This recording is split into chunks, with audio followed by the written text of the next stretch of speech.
Judo. Well, welcome back for another week of fun and excitement. You got it. Welcome, KLEAN Nation.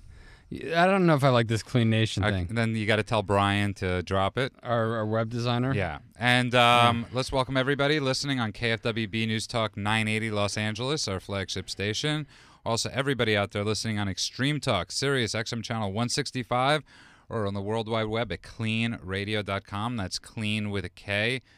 Welcome. Yeah, we're a show about addiction recovery. We talk about people post getting sober and people who currently have drug or alcohol problems. Yeah. So we encourage people to call, and we can provide you help, or you can discuss your problem here on the air with us, and hopefully we can help you with some good solutions. And there are so many people out there that need help. First of all, the show is sponsored by treatmentline.com. So if you need to find a good rehab, go to treatmentline.com. It's a great website that could actually help you. And there are a lot of people we've put on this contest at KLEAN where we're giving away a bed a month for the next 12 months. And we've been inundated by people needing a bed. Yeah, it's something a little depressing, actually, because there's only so many we can help. Right, and we would love to give everybody a bed. Yeah. But we can't do that, and it just shows you that there's such a need out there. And it's important to say, for people that can't get help, whether it's rehab, there are 12-step meetings that are absolutely free. There's so many free things out there. Yeah. Yeah, and we just opened our IOP in Oregon. In Astoria, Oregon this week, so that was exciting. I was just up there, and we should have the new 50-bed facility on the ocean in Long Beach, Washington State, and that will be open no later than the second week of October, which I'm really excited about. That is awesome. Yeah. I want to talk about something very so it's really sad. Obviously, last week there was this actor, Johnny Lewis, who's a star of the show Sons of Anarchy. And, he was on drugs. He's been in and out of the system, in and out of rehabs. And he killed his 81-year-old landlord and dismembered the cat. This isn't a great story. Obviously, it's very sad. And I was reading today, and, I have 14 years sober, basically, tomorrow. Yeah, and congratulations. It's amazingly awesome. And my father, and I think this is very important to share, I come from an observant Jewish home. Mm-hmm. And my father would always say, as long as his son was alive, there was a chance. Yeah. And no matter where he had to put me, he would put me. He didn't just put me in a religious-style rehab. He would have let the Hare Krishners take me if he thought that could help his son. I thought he did. He basically did. Essentially, yes. He would let anybody help. And I'm reading this story. It would explain the hair. That's a bad joke. And so I'm reading this, and I'm reading today that I'm reading his father say he exhausted all resources. And I'm also, later on in the story, I see that, his father's a big Scientologist, and he sent it to all these Scientology programs. Mm-hmm. And treating addiction with Scientology, and I was saying this to you before the show, is like going to a gunfight with a knife. Well, I just find it ironic. I mean, Scientology says they don't believe in psychiatric medication, but they're treating people for drug addictions. Right. I mean, it just on every well, they're not level, treating. That's the problem. They're doing the mind over matter type thing with people. Yeah, it's just I don't understand Scientology. That thing came out. I mean, everybody should know that it was declared a cult in 3 countries: Germany, France, and totally banned. Totally banned. Yeah. I mean, they don't have tax exempt status with the U.S. government. I guess freedom of religion. I guess. And people, I guess, have the choice to go to wherever they want to try and get help. But what is disturbing the most is that they wouldn't allow him to take psychiatric meds, even though he had a history of psychiatric illness. And then he goes home, self-medicates, classically self-medicates with substances that made him psychotic. Also, he was missing the psychiatric medication. And then he did what he did. He did what people that are crazy do. He killed a woman and a cat. Right. It's a terrible story. And, it's amazing how many times things like this have to happen before people start realizing that there's some validity to psychiatric medication. And mental health, mental health in general. Right. That's why I got into this field, because there was such a stigma towards mental health. And it's amazing to me that groups like Scientology can still be out there and vilifying the psychiatric profession. For years, there's no doubt that the psychiatric profession did some things wrong. But so did they with leg surgery. Right. And you ever seen and giving birth? Yeah. Have you ever seen the tools they used to dig out a bullet in the Civil War? It was what 100 years. It was what 100. It It was what 100 years ago that they learned that washing hands saves like babies' bacteria. lives. Right. It was a little more than that. But yeah, but still, you're right. Exactly. There's progression, and the progression in psychiatry is way beyond what Scientology vilified. I actually went to their museum on it's on Sunset, I guess. I can't believe I'm actually advertising it. Actually, it's worth going. We're actually going to be missing tomorrow. You know If what? Andrew and I are missing tomorrow, look at the something. Scientology Research Center. Just please look for us because, yeah, there might be a couple other candidates as well. But no, but I went to their museum and I was truly shocked by how misleading things. I mean, they blame every problem that's ever existed in like the last 2 centuries. They blame on psychiatry. Yeah. I mean, it's like the Nazi room, and all the Nazis were because of psychiatry, and then they have this. What actually I thought was kind of cool. They had this room where they had every psychiatric medication throughout history that was an antipsychotic all lined up in the empty bottles, and they were the original bottles, and I was like, oh, how much would I like that collection? That's fine. Of the empty bottles. It was really cool. But they were vilifying them and showing how horrible. But if you actually look at the display, what I found impressive is if you know what the medications are, you know how vastly improved the medications have become in such a short time frame since we started with very brutal antipsychotics. Therazone, which was the big one, caused really bad retardative dyskinesia, which is where people get very stiff and they walk around and they can't move. So that sounds like Viagra. That's only one part of them. But that was a bad joke. But that's actually very funny. But again, this goes to people out there that are struggling. And we say this, we'll say this to atheists. We'll say this to people that are religious. We'll say this to Scientologists. We'll say this to anybody. If your way is not working with getting help, anybody out there, try a different way. Whether that means the 12 steps, coming into treatment. Yeah, and let me say, if somebody's really into Scientology, I don't understand it, maybe they can call and explain it to me. And they want to go to a Scientology treatment center, then, they should try it. Right, please. But if it doesn't work, I would encourage them to look at other alternatives. By the way, if you just tuned in, you are listening to KLEAN Radio Live, not the Scientology Hour. With Andrew Hubbard, and give us a call. L. Hubbard. Andrew L. Hubbard. And our phone number here is 888-539-2980. That's 888-539-2980. We're a show about addiction and recovery and the life after and the hope.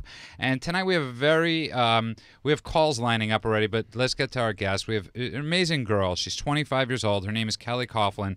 She's the founder of Melrose PR. And she's a listener to the show, and she's actually got a surprise for one of our callers, Judy, if they decide to call in tonight. And about a month ago, Andrew offered Judy a free bed because we are giving away a bed a month, and Andrew offered the September bed. One of our frequent callers. One of our great callers and frequent callers. And Kelley's actually got a great surprise for her tonight. So if Judy will call in, or anybody else will call in, so let's welcome to the show, to KLEAN Radio, founder of Melrose PR, Kelley Coughlan. Hey, welcome, Kelley. Hey, thanks so much for having me. Oh, you're more than welcome. Anytime. How goes it? It goes pretty well. So you're 25 years old. Just turned 25 on Thursday. Hey, happy birthday. Thank you. You're sober? You're I'm sober 2.5 years. right on. And you're a USC alum. Sorry, I could get There's a big difference. There is a huge difference. And you run Melrose PR. I do. We founded Melrose PR in the beginning of the year, January 3rd. And that's amazing. How's that working?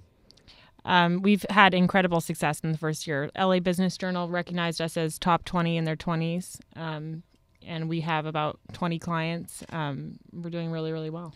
That's great. And how is, if you don't mind me asking, how is your sobriety, how has being sober helped you with your business?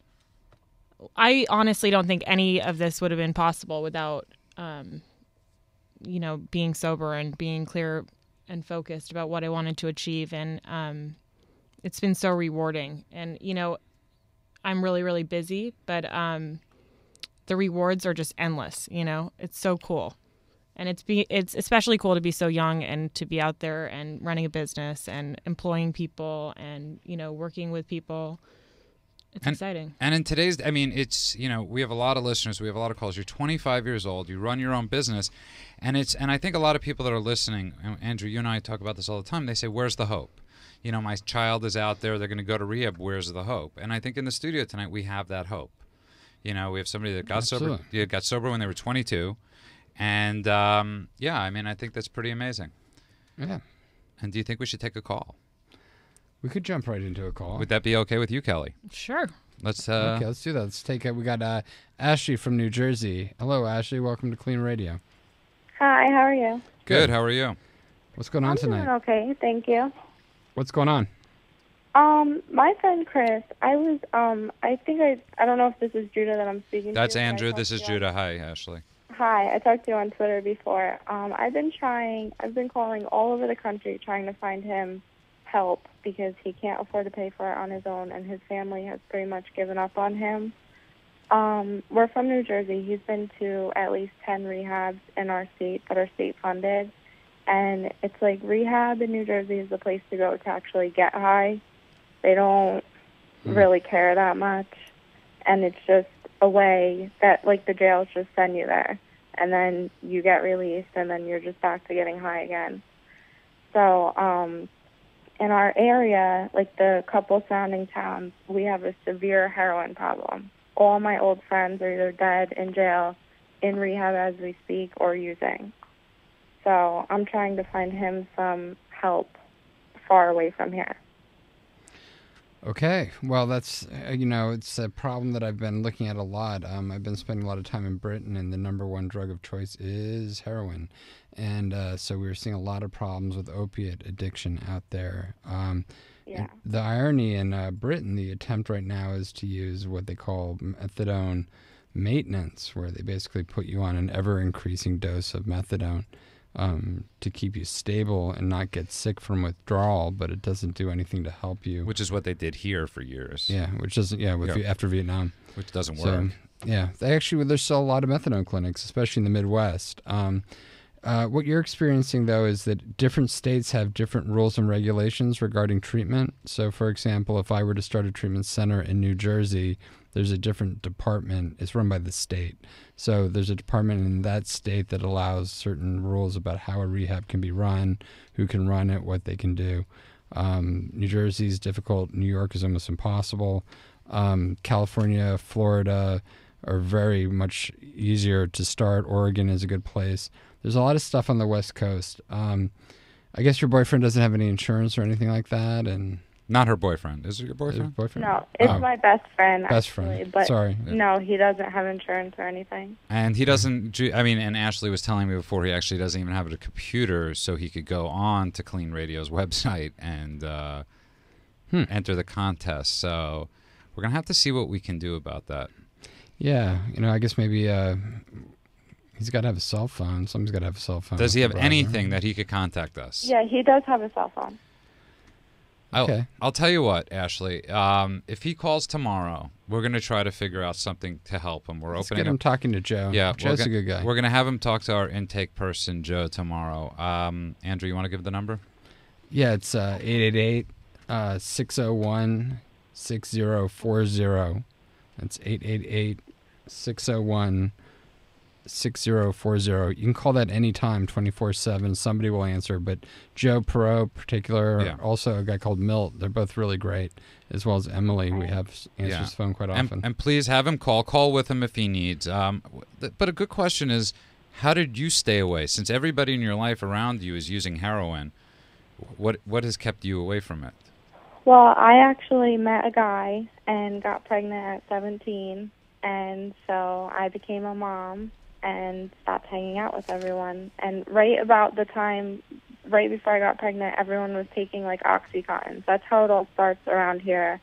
They all take Oxycontins, they get hooked on them and figure out that they're too expensive, so they start using heroin. And I can't swallow pills, so I never started on the Oxycontin. Are they just taking them orally, or are they injecting them? Yeah, they take them orally, and then they realize they need more and more to get high, and they're like $30 a pill or something, and then they realize that heroin's much cheaper and very easy to get around here. We live in a nice town, but it means nothing. Nice towns are nice towns have got the best drugs. Yeah, designer-wise, exactly. I mean, Well, just quality. Yeah. More people to pay for it. So that's amazing that you've stayed away from it. And I'm going to give you a little suggestion. It's go to meetings, go to Al-Anon meetings.